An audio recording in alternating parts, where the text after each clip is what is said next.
Okay, first I'll just review what we covered last time. I was going through the Pali alphabet and just introducing you to the sound values of the letters. I'll just quickly review it, but it's best that we learn the sounds by actually reading words rather than getting the letters in the abstract. Okay.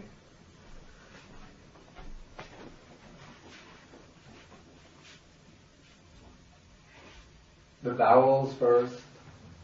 Don't recite it. Don't repeat after me. When we come to the words, then I'll have you repeat after me. A, I, U,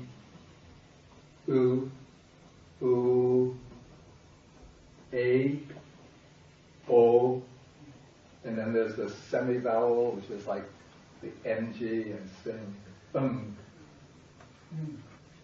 Okay, those are the vowels. That semi-vowel in Pali is called nigahita, or sometimes anusara. Okay, now the consonants. We have them grouped into these classes. Five classes. Each one has two hard vowels, one unaspirated, one aspirated.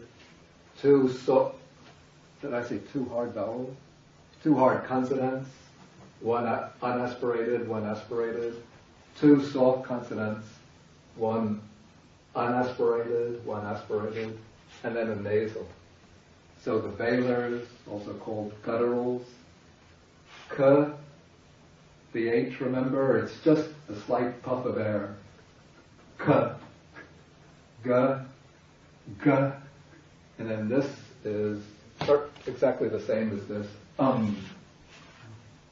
Then the palatals. The C, it's always like CH in church. Ch. And this one is just the same thing but more forceful, aspirated. Ch. J. Ch. And then this is like the NY in onion or canyon. Nya. Nya. It's a jnana. Okay, then the retroflex. To make these consonants, the tip of the tongue gets pressed against the roof of the mouth, just behind the upper teeth. T. And then the TH, it's always just an aspirated T. It's not like what's the word? Though, it's not like the TH in those, but more like Thomas or Teresa. T. Okay, it's T, T, D, D, N. In fact, the English letters T and D are really retroflexes. What we don't have in English, in American English, are the dentals. So here in the dentals, the tongue is pressed against the teeth. So we have T, T, D, D, N. Can you hear the difference? I can get my revenge on my Chinese teacher.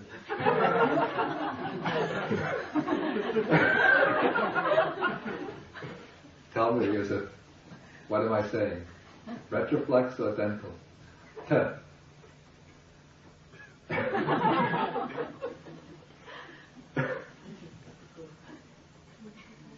You have the difference?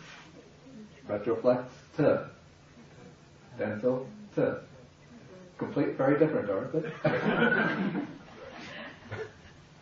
And then the labials. Labial means produced with the lips. P. And remember, we don't answer telephones in Pali. We answer telephones. It's just an aspirated P. P, P, B, B, M. That's as far as we got last week. Then there's just very little to go to complete the alphabet. Here we have 4 letters. In the book, they call these resonants. Don't get worried about these terms. I never heard of this before. I had to look at the book to see what term they were using.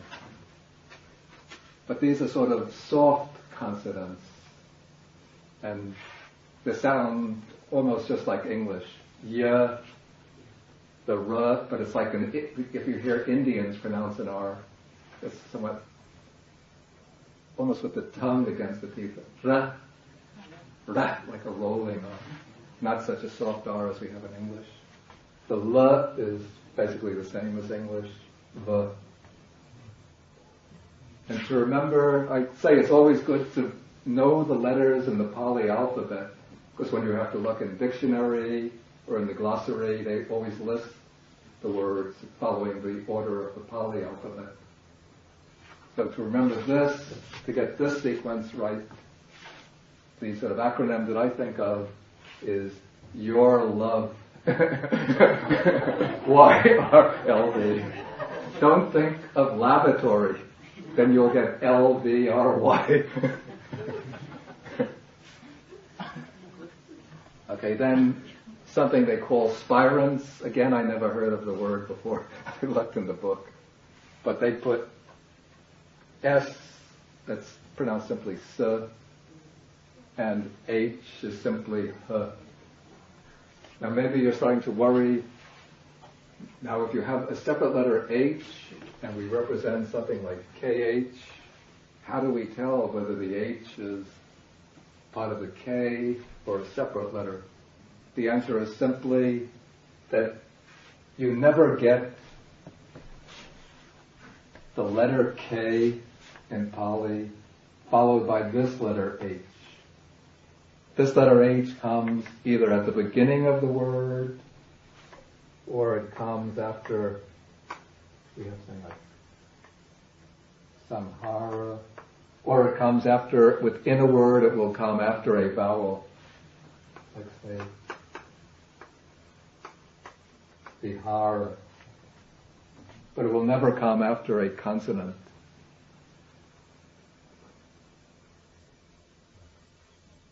And also this textbook gives also, we have 2 others which don't seem to fall in any class. One is represented with an L with a dot under it. This is simply, it's a cerebral L. That is, it's the L sound, or retroflex L. L. This is, I think, a dental. L. And this is with the teeth against the roof of the mouth. L. And then this is aspirated. L. So you hear the difference? Great difference. L. L. And L. Okay, that is the that's the alphabet. Now we'll go into the grammar and start explaining the grammar. And I'll sort of recapitulate or summarize the main points made in the textbook. Then I want to go into the actual exercises, because to learn Pali or perhaps any other language, it's sort of like learning to swim. If you stand by the side of the swimming pool, reading the textbook which explains how to do a breaststroke, how to do this stroke, that stroke, and you think, wow, it's so technical, so difficult, you have to move this arm at this time, kick this foot at this moment, you never make very much progress.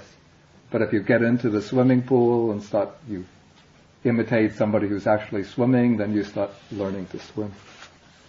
So don't be afraid by these sometimes frightening, terrible grammatical explanations. I think once we actually start to go through some of the reading passages, you'll see that it's a fairly simple language. Okay, first in the grammar, here on page 4, we deal with nouns.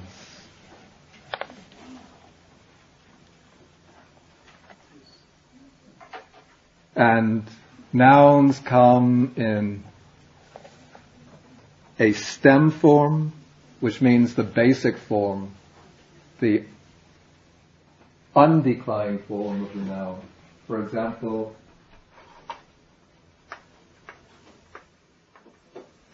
the word Buddha. This is a stem form because it's not declined. And this is sort of the basic form from which we derive the different cases of the noun. Then we have three genders. That is, nouns can be masculine, feminine, and neuter. And generally things or persons who are males get designated by masculine nouns. Persons who are females get designated by feminine nouns. And with external objects, physical objects, one can't really tell. Some of them are masculine, some feminine, some neutral. But also I have to say Pali, in Pali, the word for women is, as a group, the word for woman is iti, which is feminine, but for women collectively is matu gama, which is a masculine, because it means, literally, it's the village of mothers, and the word for village is masculine. Okay, then we have two numbers, that is, nouns can be either singular or plural. If you think it's getting complicated, be thankful it's not. Sanskrit has singular, dual, and plural. So you have to learn 33.5%, 33.3% more declension forms. And now, this is the important thing. In Pali, a noun is broken down or declined, we say, into cases.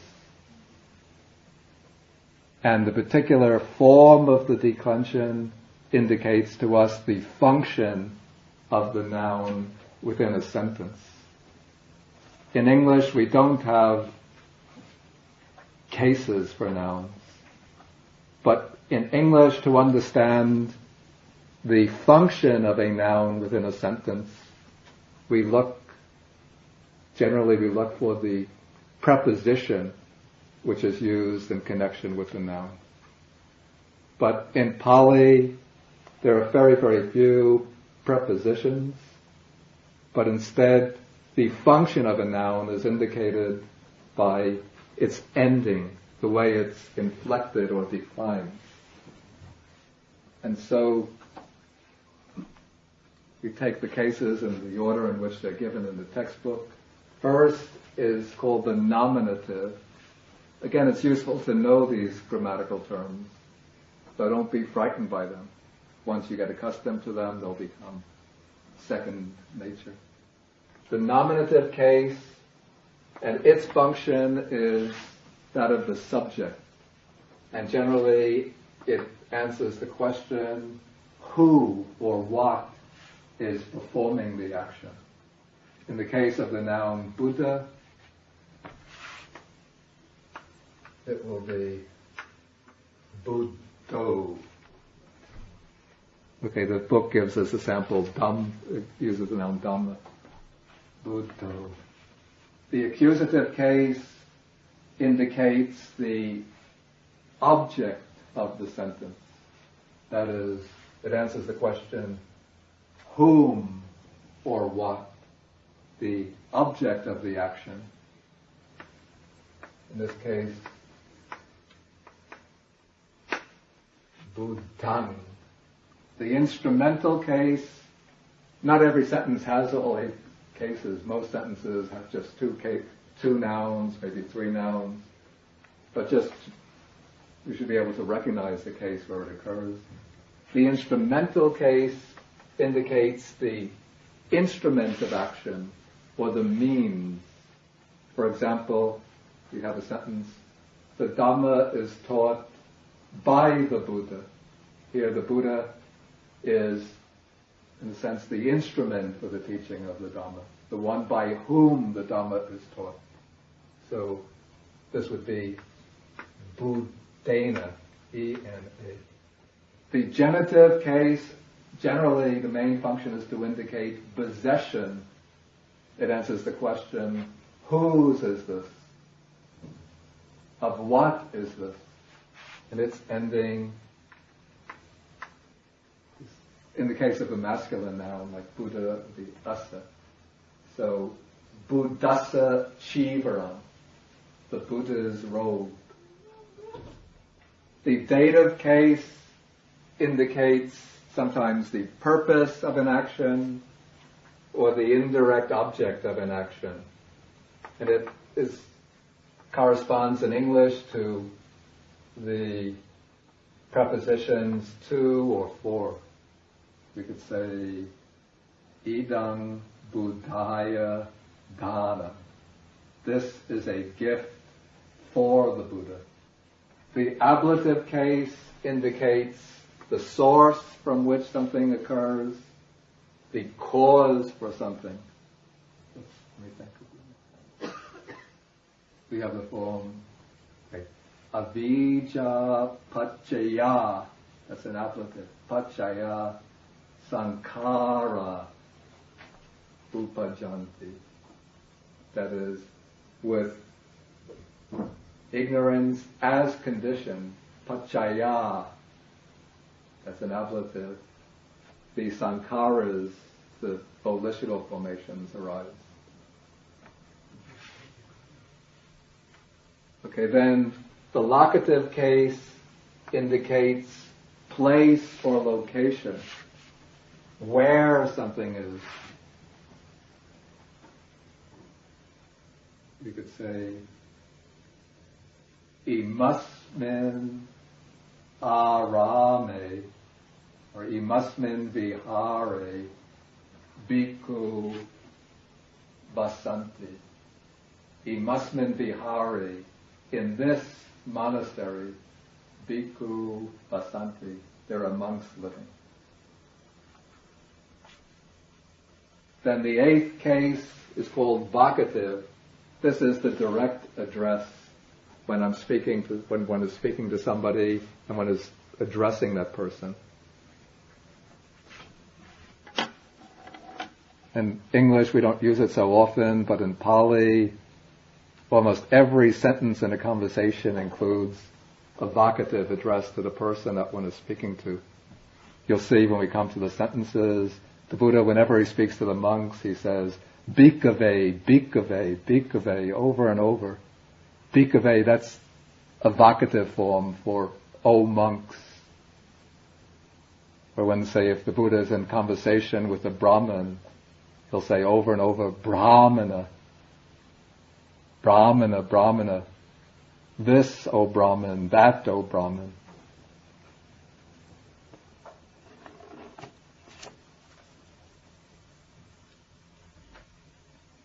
Okay, so these are some of the, these are the basic cases with a few of the major functions.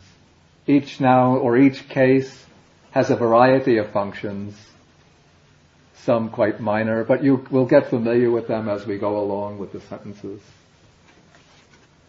And by now you should have gone through, and really I think to learn the language well, one has to get that old memory box oiled and working to memorize declensions and conjugations. At the beginning it's a little difficult, but to be able to recognize the particular cases when one meets the word in a sentence, one should really know the paradigms for the declension of the nouns. Just have to go through memorizing, repeating over and over, even writing them down a few times till you get them by heart. The book gives the declension system for masculine nouns within the A stem, neuter nouns like rupa with the A stem, feminine, two feminines, one ends in the short I, the other in the long I. They're very, very similar, just a few minor differences. Okay, now verbs will be introduced gradually here as they appear in the readings. Okay, now all verbs come from a root. The root is, you might call, the most primitive form of a verb. And then from the root, we get a stem. The stem is the form of the verb just before it gets conjugated. That is, the inflection of a noun is called declension. The inflection of a verb is called conjugation, the way it's divided according to persons and numbers. In the case of the verbs, we have first person, that's I and we.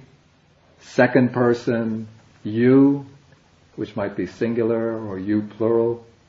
Third person, he, she, it is singular. They is plural.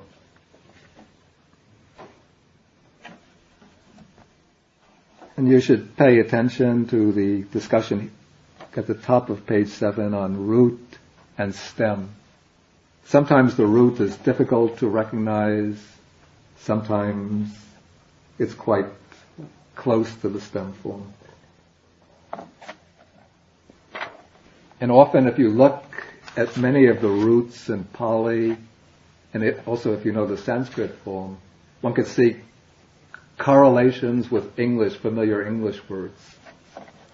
For example, here on page 7, we have the root gum, to go. That's probably related to the English word go through they're like distant cousins. Now the root for stand, ta, you wouldn't see any connection with an familiar English word. But if you see the Sanskrit form of that root, which would be sta, which means sta, what does it mean you could hear? To stand, you can see that it's actually connected to the English word. Stand, you can see station, stable. They're distant cousins.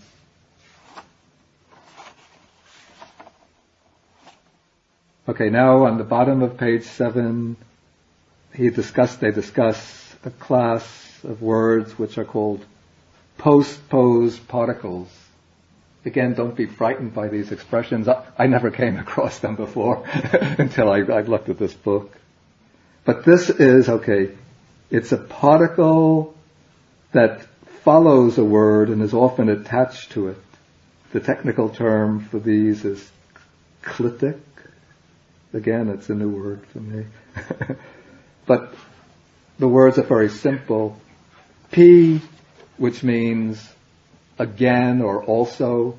Sometimes it also has a sense of although or even. Then this particle T or iti is a way of showing the end of a quotation. It functions very similar to quotation marks in English, except in English we have quotation marks at the beginning and end of a quotation, but in Pali the T will just come at the end of a quotation. And in Pali it's very common when somebody makes an expression, makes a statement, to be quoting somebody else's words within the statement. Then this particle eva is just a way of emphasizing a word. It's an emphatic. We'll see how it functions. Ch means and va means or.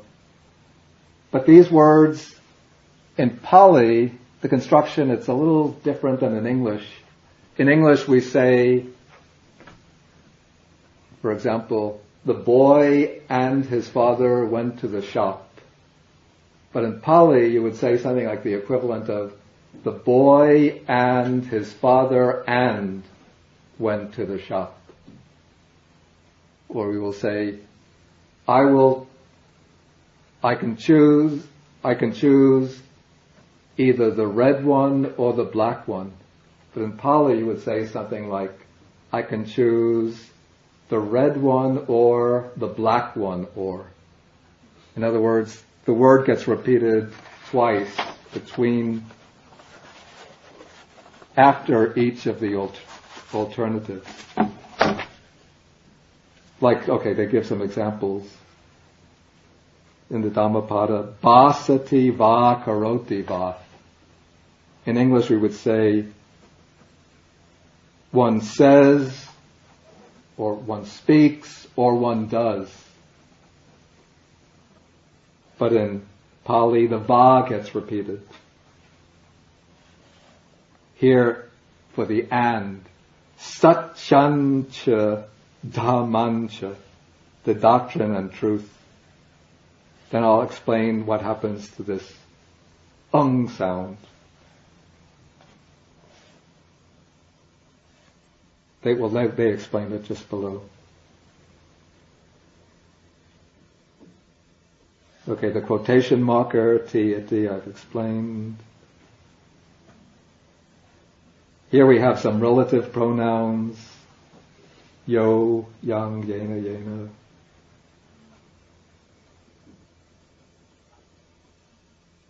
We'll see how they're used when we come to sentences. Okay, now sandhi.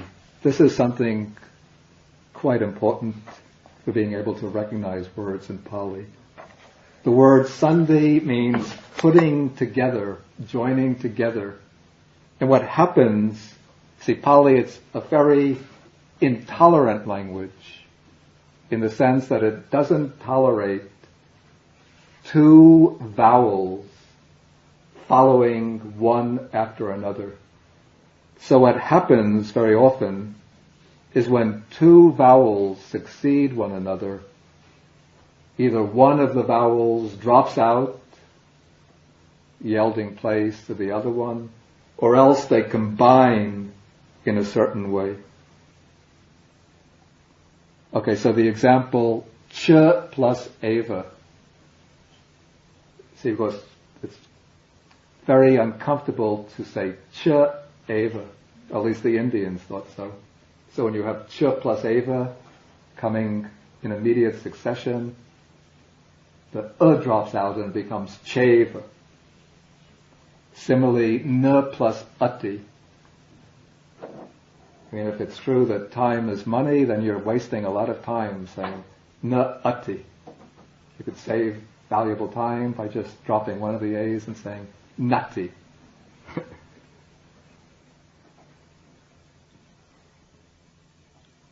But sometimes, here in 5.2, when two similar vowels come together, then they combine and become lengthened. So that we have, in the example, n plus ahang, which means not I. They combine to get nahang. And in sangvatati plus iti, instead of saying sangvatati iti, you combine the two I's to make a long I. Sangvatati ti. Okay, now 5.3. This is a principle. Oh, yeah. Yeah. In this example, instead of just a straight line above it. Oh, yeah. That's what they call a circumflex. Is that Yeah. That, they explain that. They say that, let me see that such vowel length, in 5.2, such vowel lengthenings resulting from sandhi will be marked in this text by the circumflex rather than by the dash, that was called the macron. In most printed Pali texts now, they just use the macron. But this is a kind of aid for the student, so that the student can distinguish which long A is resulting from sandhi, that is from the combination of the two vowels, and which is a natural long A. To help the student, they use these distinct markers. Okay, now 5.3. When a nasal precedes another consonant, it may assimilate to it and be the nasal produced in that position. Okay, what this means Okay, in speech, following a natural pattern of speech, we have this nigahita, the semi-vowel here. Often it comes at the end of a word, especially neuter nouns or the accusative case. And when it follows, or when it precedes a short word which belongs to one of these classes, the gets changed into the corresponding nasal. So, let's say we have and form, rupang cha. I mean, this is not incorrect, it's all right, but the natural way it would be written to make speech easier is to change the into un. So rupancha. It's easier to say because this nasal belongs to the same class as the cha. You can see the cha is here, nut is there. It will never happen with, actually it might happen with this occasion. It happens occasionally with the dentals. You might have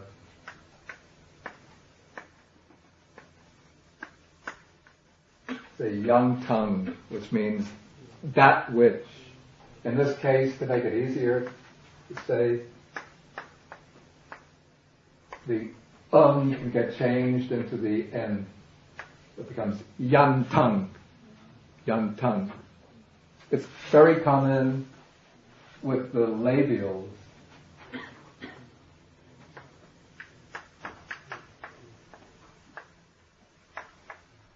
For example, dutiyang pi, which means also a second time. It would get changed into dudiyampi. Any questions about that? I'm going to go pretty quickly through the grammar so we get into the sentences. When I explain the sentences, then I think the way things work will become clearer. Okay, negatives. Na is generally used as the negation of a verb. It doesn't have to come immediately before the verb. Sometimes it can come at the beginning of a sentence. Like here, nahung samanupasami. I do not perceive. Then the prefix a, simple a, is a way of negating an adjective or a noun. It's somewhat like English un. You say unhappy, uncomfortable, undisciplined. So in Pali, the simple a, if it precedes a vowel, then you have an, un. Like basuko means unhappiness. Anatto means negation of good or meaning. So pointlessness, meaninglessness.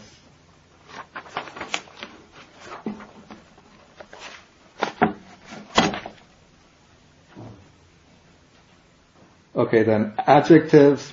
Now, paragraph 7. Adjectives agree in gender, case, and number with the nouns they modify. We will see examples of that as we go on. Accusative of destination. Okay, when a person goes to some place, in English we say, I go to the store. But in Pali and Sanskrit, the to is already implicit in the act of going. So it takes the object comes in the accusative case. Then items in a series. We will see examples of this. In Pali, very often there are strings of almost synonymous words used together, as though the Buddha or the compilers of the canon wanted to make sure that there was no possibility of misunderstanding. So they use a whole string of synonyms often they use whole strings of synonyms to convey a point. And then compounds are very common in Pali. That is, a compound is where one joins words together. Again, I'll point out examples of that when we come to the text. In fact, there's no more grammar to explain, so I want to go directly to the text now. Unless there's any questions on any of the explanations.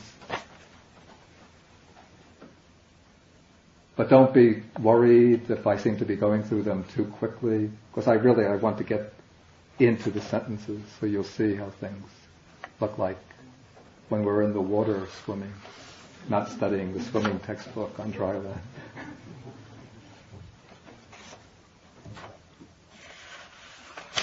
Okay, so without further ado, let's go to page 1, the set of readings here. And this is the way, as I said at the beginning, I will do more explanation. As we go along, I'm going to get lazier and lazier till I'm just sitting back there saying, dwi, budwi, budwi, right, wrong. What I suggest you do when you do the exercises at home, you write out the sentence in Pali so it gets imprinted on the mind. You do a word-for-word translation, making sure you understand the function of every word in the sentence, whether it's functioning as an instrumental, genitive, dative, whatever. Then I hope I'm not chasing people out of the class. After you write a very literal word-for-word translation, then put it into ordinary idiomatic English. Because Pali idiom and English idiom are not identical. Okay. First thing one does when one becomes a Buddhist is one goes for refuge to the triple gem. So this is not a sermon, but part of the Pali lesson. The first exercise, Buddhang. Okay, you could recite after me. Maybe I'll recite the whole phrase, then you recite after,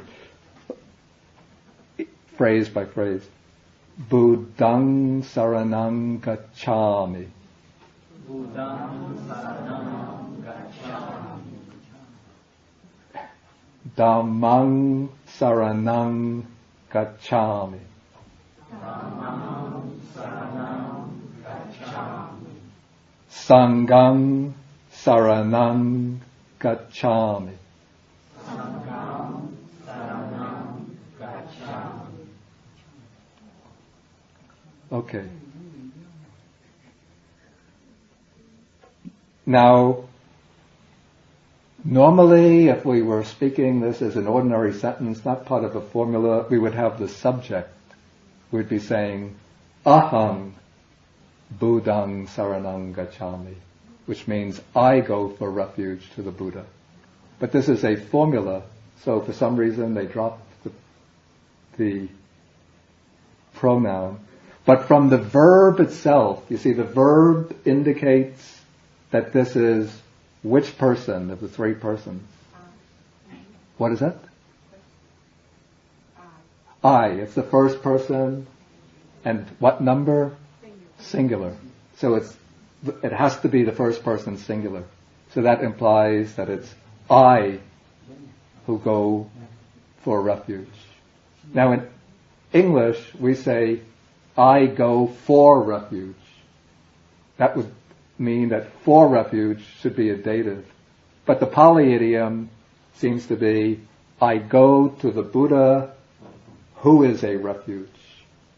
Or I go to the Buddha, in parentheses, as a refuge. So, I don't have that. So here, Buddhang is what case? Accusative. And saranang is what case? It's also accusative. And this is the first person singular verb form, present tense of the verb to go. So I go to the Buddha, who is a refuge. Or in ordinary English, familiar English, I go to the Buddha for refuge. Then the next, I go to the Dhamma for refuge. I go to the Sangha for refuge. Now next one, here I would actually disagree a little bit with the way it's printed, because they have dudiyampi, they have the M with the dot under it, but the way it's always pronounced in Buddhist countries, the here turns into the because it's followed by P. So the natural way to say it, the most comfortable way is dudiyampi. Okay, you could recite after me. Dudiyampi buddhang saranang gacchami. Recite.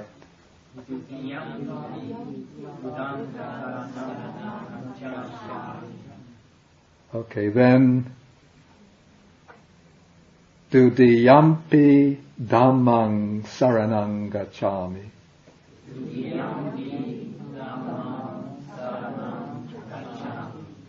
I keep on hearing ums, but that M with the dot under it should be ung. Okay. Dudiyam, except with dudiyam, that should be the Dudiyampi sangang saranang gacchami.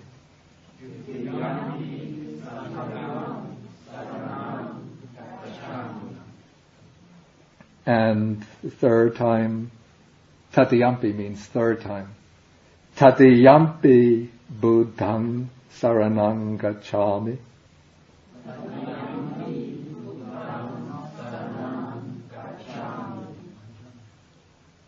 And then tatiyampi dhammang saranang gacchami.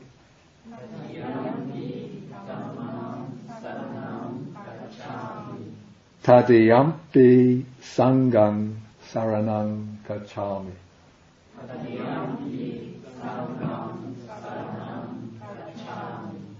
So in Buddhist countries and Theravada Buddhist countries, when they do the going for refuge, they always do it 3 times. Okay, now we'll come to part 2. Here, now it becomes a little more interesting. Okay. First I'll break it up into parts so you can get each sound afterwards. Chittang bhikkhave. Okay. Adantang.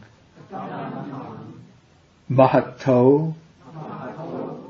Anataya. Sanvatati. We'll do these in pairs. Chittang bhikkhave dantang. Mahato ataya sanvatati.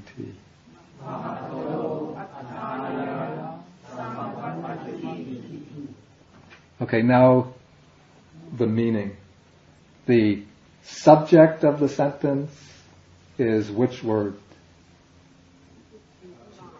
Chittang. The meaning of chittang? The mind. Here, bhikkhave is the vocative. I told you you'll get it a lot. Here we have already 8-10 times. So the Buddha is addressing the monks, so it means, O monks. The mind, O monks. The word adantang. Adantang means it's a negation of the word dantang. Dantang means tamed.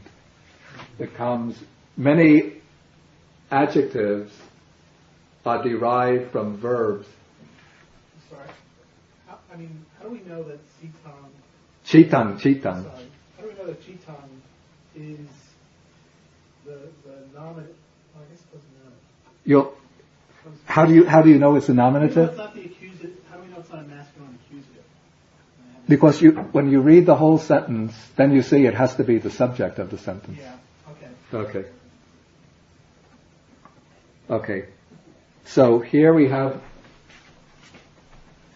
there's a verb. Or maybe I should have kept that.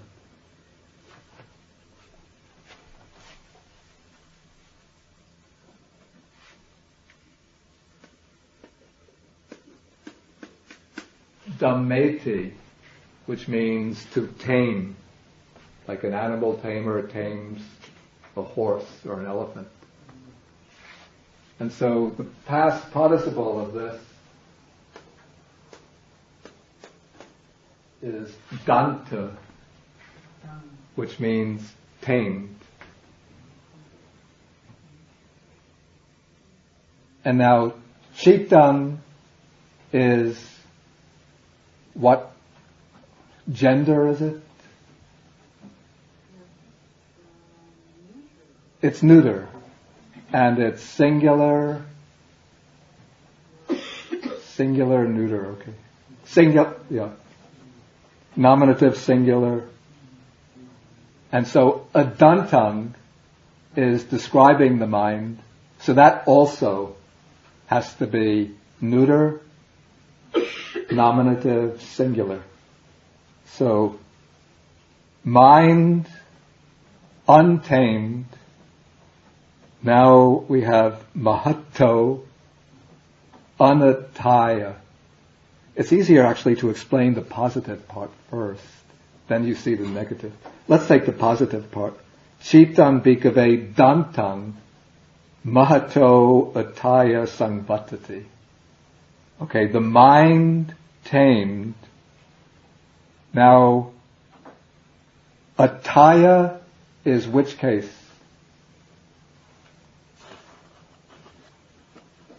You would have to become familiar with the chart. It's the dative, and it means benefit or good. And mahatto is an adjective derived from meaning great. It comes from the stem form mahant. You know, like for example, they speak of Mahatma Gandhi. Mahatma means great soul. Or they speak of some sages as Maharishi, great sage. So Maha means great. And this case is what?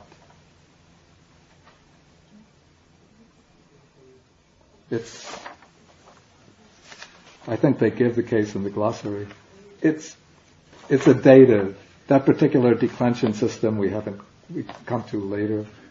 But it goes with ataya. It qualifies ataya, which means benefit.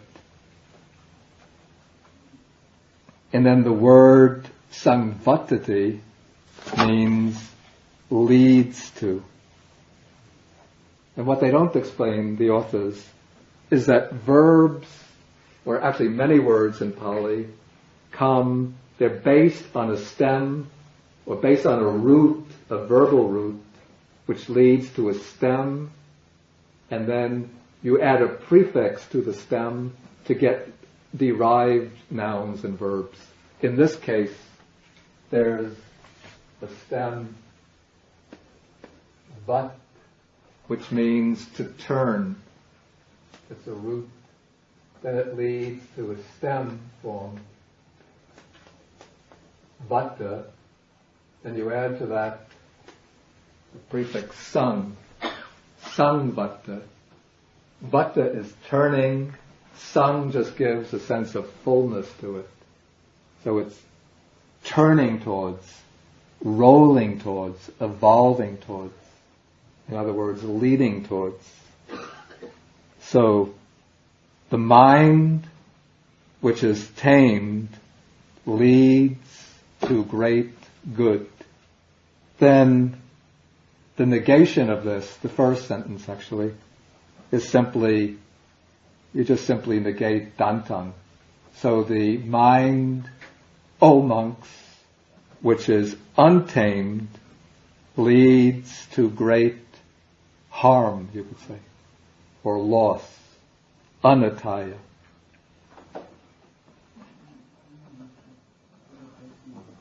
Okay, the next pair of sentences just substitutes, instead of dantang, tamed, we have gutang, guarded. It's from a verb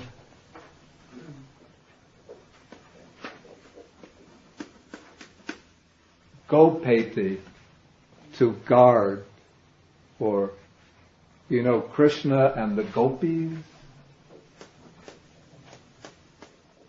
The gopis were the girls who guarded the cows. And so they were called gopis because they guard the cows. So the past participle of this is gutta, which means guarded. So here, I'll take the positive sentence first. The mind which is guarded leads to great benefit. The mind which is unguarded leads to great harm. Similarly, the next pair of sentences, we just substitute another adjective. Here, rakitam, rakshitam, protected, from the verb rakati.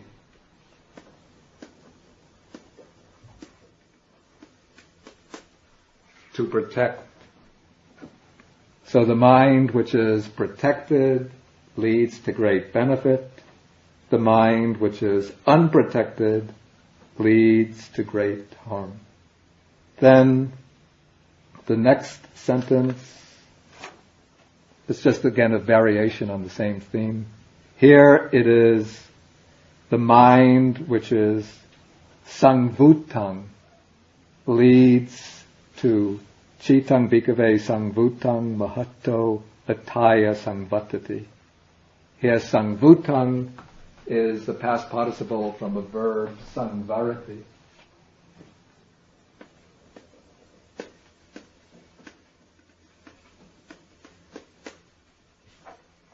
Which means to restrain.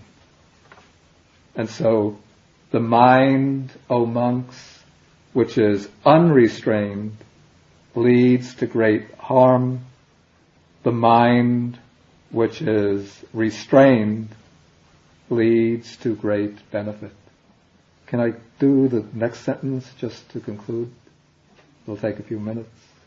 Okay, we could recite this one, then I'll explain it, or maybe ask you to explain it. Nahang bhikkhave anyam ekadamampi samanupasami yamevam adantang agutang arakitang asangvutang mahato anataya. Here there's a printing mistake. They have sangvatatiti. I think they copied that wrongly from what was above. It should simply be sangvatati. No quotation marker. Okay. Mahato anataya sangvatati.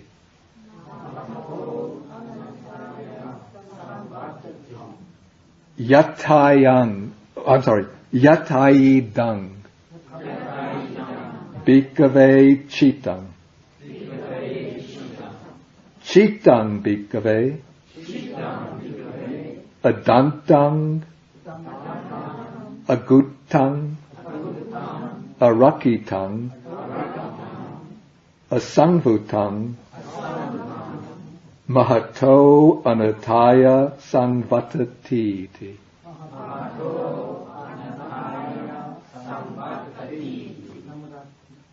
Okay. The nahang here, what is this? not I, right. Then the bhikkhave is simply, O monks. Now the idiom, maybe it's a little peculiar in English. So I'll translate. Not I, O monks. Another one thing even perceive. Here the word Dhamma, we are familiar with it as meaning the teaching, the doctrine of the Buddha. But the word Dhamma has so many meanings in Pali and in Sanskrit.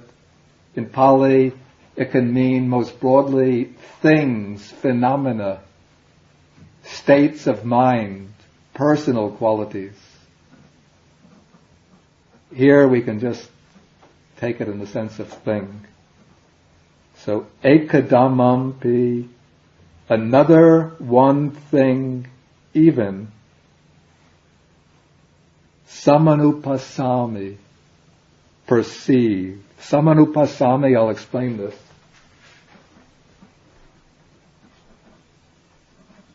Again, this is from a simple verb,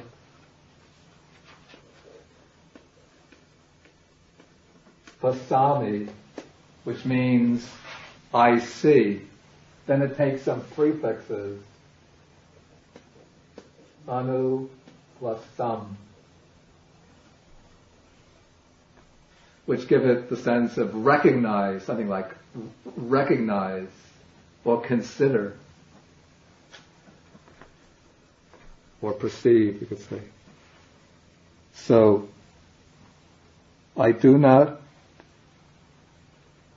so the sense is, I do not recognize, O monks, even one other thing. Continuing, yamevang adantam, which thus untamed, unguarded, unprotected, unrestrained, to great harm leads. Now, yataidam is yata, which means as, plus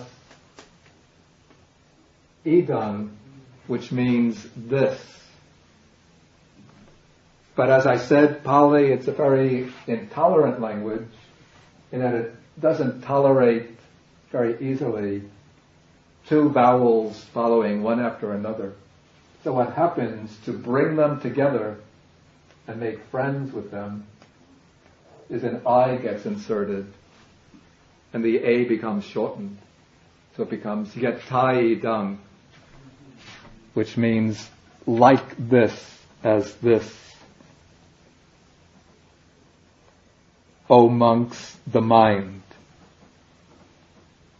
Okay, and then the Buddha he states the same thing as a definite conclusion. The mind, O monks, untamed, unguarded, unprotected, unrestrained, to great harm leads. So to put the whole thing into normal English,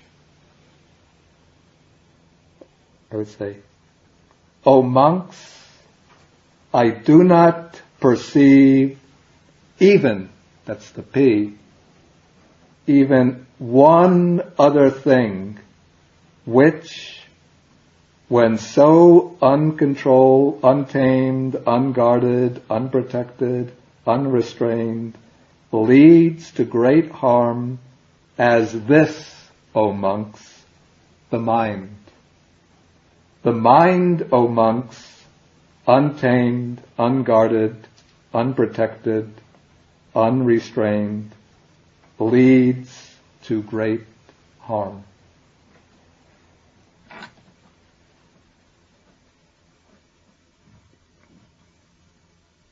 Any questions now? Mahata. Yeah. I'm not finding in any of the charts. How would I know what part speaks? Yeah. You see, it's a declension system, which I'm sure they'll explain it later. It's sort of jumping the gun to include it there, but they include it in the vocabulary. Right. Mahato. The dative. Yeah, yeah. But once we get to that declension system, which will come eventually, then you'll see where it fits in. So I could assume if they specifically tell me the part of speech and vocabulary, Yeah, that's yeah, yeah. coming later in the lesson. Yeah. They can't explain everything at once, otherwise the grammar will be overwhelming. Regarding punctuation, Yeah. this is just to aid us, right? In the original text, basically, there are no. What do they use as a form of separating ideas? Between one chitang and another chitang. Yeah. Actually, they do have a punctuation in the Asiatic texts. It's not as complete and precise as English, but where there's sort of like a semicolon halt in ideas, there's one bar. What corresponds to a full stop is 2 bars.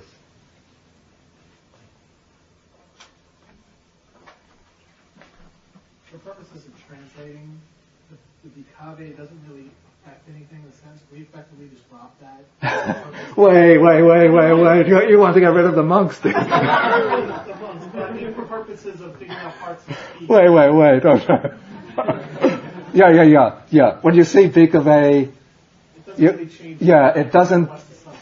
it doesn't function in relation to the syntax of the sentence. It's just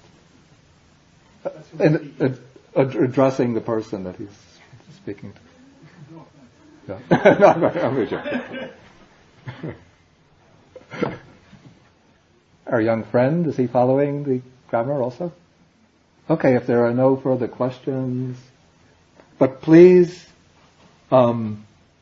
next time, do on your own now the remaining exercises in this chapter, both before the grammar explanations, then after the grammar explanations. What comes after? Oh, actually, it's quite substantial. It's pretty repetitive, yeah. So it's not so massive amount of material. And also, I wanted to point out one other printing error I found. Also, I would say in the glossary, anupanna, the easier rendering is unarisen, and upanna, arisen.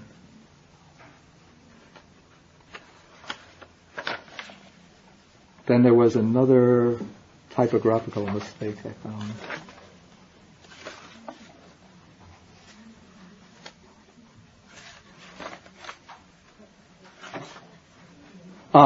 That typographical mistake was actually in the explanation. In section 9 on page 10. He has kusalanang dhammanang titya asamosaya. It should be biobhavaya. There should be a macron, a bar over I, the A and Aya. Biobhavaya. Not biobhavaya. Do you see that? Okay, page 10, paragraph 9. The fourth line in that section, they have bio, bhav, and then the short A they have bhav, aya. But it should be bio, bhav, aya. It's a dative, yeah. Bio, bhav, aya. You see, just like vepulaya. Right. A macron over the second A. And the P you said was even? P is even? P. P. Translated even? P, yeah, can mean like even though. Yeah. Or even though, although. Say it again. I wasn't sure why it was again. Sometimes it means again, also, too. From the context, one has to tell the meaning.